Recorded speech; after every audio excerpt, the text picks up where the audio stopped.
మరి ఈ కవితమ్మ సంగతి ఏంటి? అయ్యా రఘునందన్ అయ్యా వకీల్ సాబ్ పోయి నాయకుడు పోయి మళ్ళీ ఇప్పుడు జ్యోతిషుడు అయ్యిండు అని గగ్గోలు పెడుతున్నారు జనాలు. ఏదో కవితమ్మ కొత్త పార్టీ పెడుతుందని మొత్తం అంతా ఇప్పుడు నేను ఇప్పుడు 25 ఏళ్ల నుంచి రాజకీయాల్లో ఉన్నా. రేపు ఏం జరుగుతుంది అనేది ఆ మాత్రం కూడా ఊహించలేకపోతే మేము రాజకీయ నాయకులం కాము. ఆ మాత్రం కూడా అవగాహన ఉండదు. దానికి జ్యోతిషం చెప్పడం ఎందుకే? ఇప్పుడు కవితమ్మ గురించి మాట్లాడాలంటే ఉన్నదిన్నట్టు మాట్లాడుకోవాలంటే కవిత గురించి మాట్లాడితే వాళ్ళ అన్న మాట్లాడాలి కదా. చెల్లె అన్ననే తిడుతుంది కదా, డైరెక్ట్ అన్ననే తిడుతుంది కదా. ట్విట్టర్ లో పోస్టులు పెడితే తెలంగాణ ఉద్యోగం నడుతుందా అన్నది ఎవరన్నదే. ఈ రాష్ట్రంలో ట్విట్టర్ టిల్లో ఎవరిని పిలుస్తారే? వాళ్ళ అన్ననే తిడతాడు కదా. మరి వాళ్ళ అన్ననేమో నోరిపుతలేడు చెల్లె మీదే. ఇప్పాలనే వద్దా? ఉత్తరం రాసింది ఎవరికి? చెల్లె అయ్యకు రాసింది. మరి అయ్య మాట్లాడాలనే వద్దా?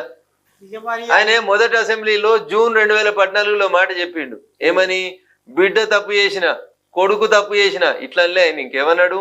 తనయుడు తప్పు చేసిన, తనయ్య తప్పు చేసిన చట్ట ప్రకారం తీసుకుపోయి జైల్లో పెట్టిపిస్తా అన్నాడు. ఇప్పుడు ఈ పంచాయతీ ఆస్తి పంచాయతీ మేమెందుకు మాట్లాడాలంటే ఊకి అడుగుతురు కాబట్టి మాట్లాడుతున్నాం. కానీ ఆమె కొట్లాడుతుంది అన్నతోటి ఆస్తి పంచాయతీ, ఆమె కొట్లాడుతుంది అయ్యతోటి ఆస్తి పంచాయతీ, ఆమె కొట్లాడుతుంది బావతోటి రాజకీయ వారసత్వం, సిద్దిపేట సీట్ నాకు కావాలి మారీష్ నెలగొట్టాలనేది ఆమె పంచాయతీ. వాళ్ళు ముగ్గురు మాట్లాడింది నేనెందుకు మాట్లాడాలని నేను అడుగుతున్నాను. నర్సయ్య తాత చెప్పు. ఊకే మైకి పెట్టి మాట్లాడు అంటే ఏదో మాట్లాడితే మీరు దాన్ని కోరంతలు కొండంతలు చేసి ఏదో లొల్లి చేస్తున్నారు. కానీ మాట్లాడాల్సిన వాళ్ళు ఎవరన్నా? ఆమె తిడుతుంది ఎవరిని? ఆమె తలపెట్టి తిట్టినా, తలుపు తీసి తిట్టినా తిడుతుంది. అన్నం తిడుతుంది, తింటుంది, తండ్రిని తిడుతుంది, బావని తిడుతుంది. తండ్రి ఏమట్లేదు, మాయ మంచోడే, మాయ దేవుడే కానీ చుట్టూ దయ్యాలు ఉన్నాయి ఏమంటుంది. మరి ఇప్పుడు దేవుడు దయ్యమైనని చెప్తుంది కదా. చుట్టూ దయ్యాలు ఉన్నాయంటే దేవుని శక్తి గొప్పదా, దయ్యం శక్తి గొప్పదా? దేవుడు దయ్యాలను నిలగొట్టి అసల్ని గమనించాలి కదా. అది గమనిస్తలేడు అంటే తప్పేడ జరుగుతుంది. ఈ పంచాయతీ తండ్రి కూతురు, ఈ పంచాయతీ అన్న చెల్లె బావ మరదలు వాళ్ళు తెలుసుకోనే పంచాయతీ. ఆ ముగ్గురు ఏమైనా మాట్లాడినారా ఇప్పటిదాకా? ఎందుకు మాట్లాడతలేరు? ఏమో మరి నోటికి పాలకే బయటకు వస్తలేదు. ఇప్పుడు ఆయన అమెరికాలో ఉన్నాడు, ఈయన ఫామ్ హౌస్ లో ఉన్నాడు, బావనేమో బర్త్డే చేసుకోవట్టే. ఎట్లయితుంది ఇట్లా? మరి ఇప్పుడు ఎట్లా? ఇప్పుడు ఈమె తీరం ఎక్కడ గమ్యం ఎక్కడ? మరి కొత్త పార్టీ నువ్వు అన్నట్టు మీ నోట మాట మరి ముంగట అది అంతకు మించి ఆమె ముంగట వేరే మార్గం ఏం కనబడుతుంది చెప్పు.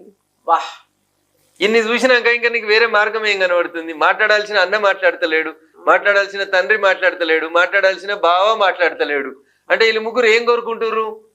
అట్లే ఒలిపెట్టి 4 రోజుల తర్వాత పోతుంది అనుకుంటున్నారు. ఇక పోయినాక ఏం చేయాలి? ఆమె అవతల రాష్ట్రంలో ఏం చేసింది? చెల్లె అన్న లేకపోతే ఈమె కూడా గంతే చేయాల్సి వస్తుంది. ఇక ఇంతకంటే ఎక్కువ ఏముందన్న? దీనికి పెద్ద జ్యోతిష్కము, జాతకాలు, పంచాంగము, పుస్తకాలు చదువుడు ఎందుకన్నా? నేను ఆ ఉద్దేశంతో చెప్పిన తప్ప నేను వాళ్ళకి జ్యోతిష్కం నేను చెప్పాల్సిన అవసరం లేదు. వాళ్ళ జ్యోతిష్కం వాళ్ళకి తెలుసు. మరి ఇప్పుడు రాంగపోంగా తెలంగాణ రాష్ట్ర అవతరణ దినోత్సవం ఇక మరి ఎట్ట ఉంది, ఏంది, ఏం కథ? గతంలో మరి ఇప్పుడు 10 ఏళ్ల పాలన ఎట్లా ఉండే, ఇప్పుడు కాంగ్రెస్ వాళ్ళు వచ్చి 2 ఏళ్ల పొద్దుగా వస్తుంది. ఇప్పుడు వీళ్ళ పాలన ఎట్టుంది, ఏమనిపిస్తుంది? ఏమన్నా దొందే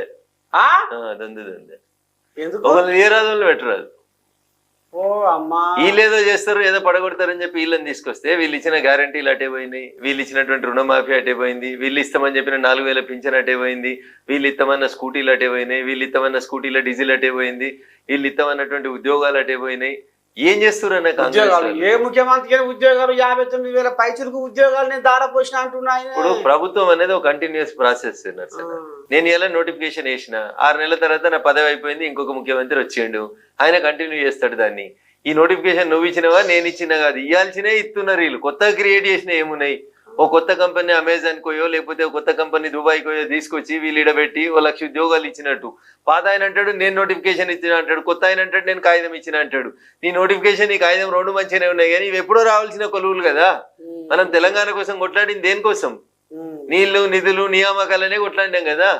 ఇక నేను ఇచ్చిన ఏందన్నా? నాకు రావాల్సింది నాకు ఇచ్చుకుంటా, నేను ఇచ్చిన